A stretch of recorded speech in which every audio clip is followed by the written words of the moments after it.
If you are distressed by anything external, the pain is not due to the thing itself, but to your estimate of it. And this you have the power to revoke at any moment.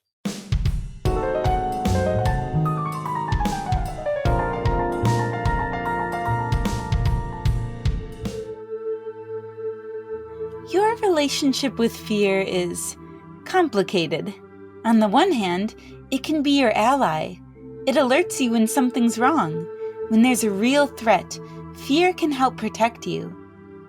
But, on the other hand, your fears can limit you.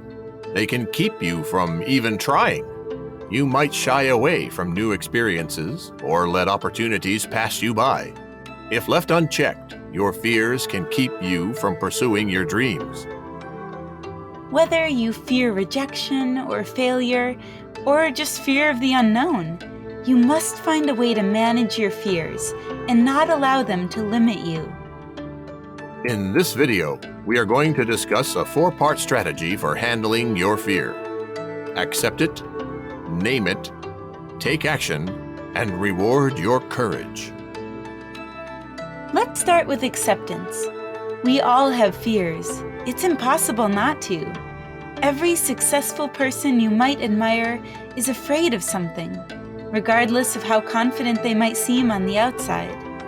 Fear is a natural part of living a full life. That's because pursuing your dreams requires you to challenge yourself, learn new things, try new experiences, and take risks. You're going to have to move outside of your comfort zone. That's how you'll grow. Since you can't avoid the challenges and difficult tasks that bring up fear, you might as well accept it. If you're living an awesome life, you're going to have to face your fears. The next step is to name it. Identify exactly what you are afraid of and why.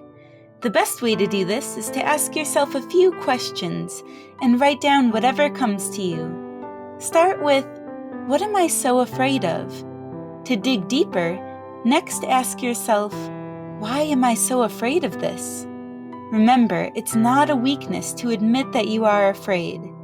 When you name your fears, you can face them, and that's empowering.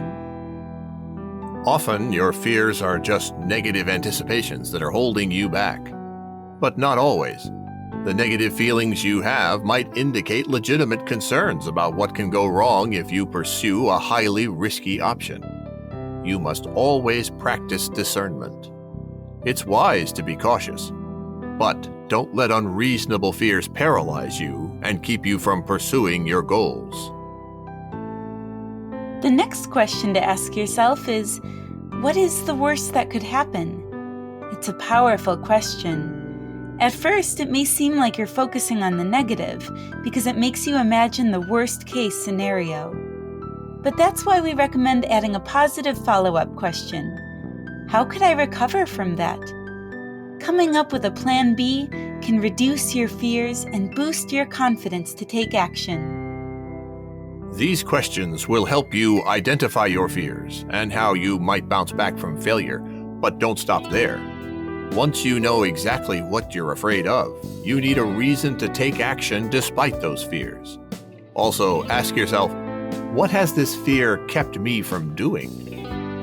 How might things change if I were able to overcome this fear?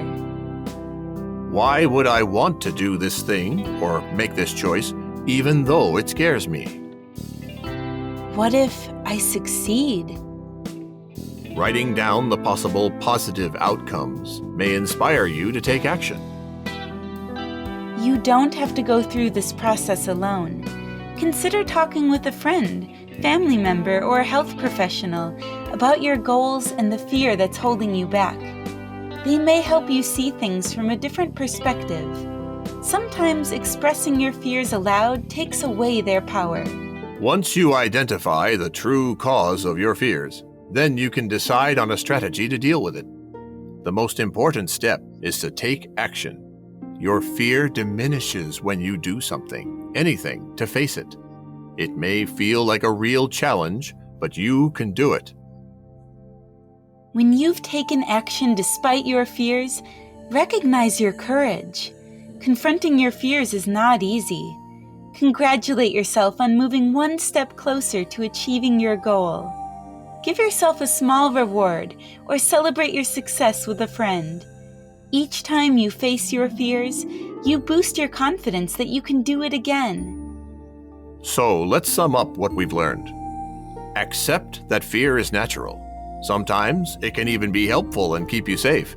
You can't avoid fear, but you can learn to manage it, especially the unnecessary fears that keep you from pursuing your goals.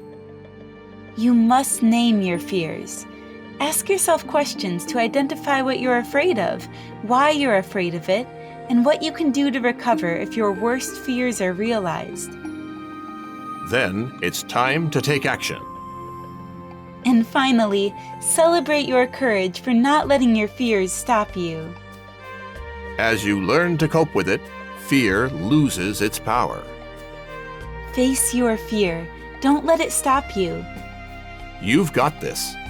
You can do it. You're stronger than you think. For more help, check out the resources in the description box below and leave a comment letting us know the challenges you're facing as you pursue your goals. This will help us make truly useful content. Be sure to subscribe to this channel and click the bell icon so you'll be notified when we publish a new video. Knowing what to do is only half the battle.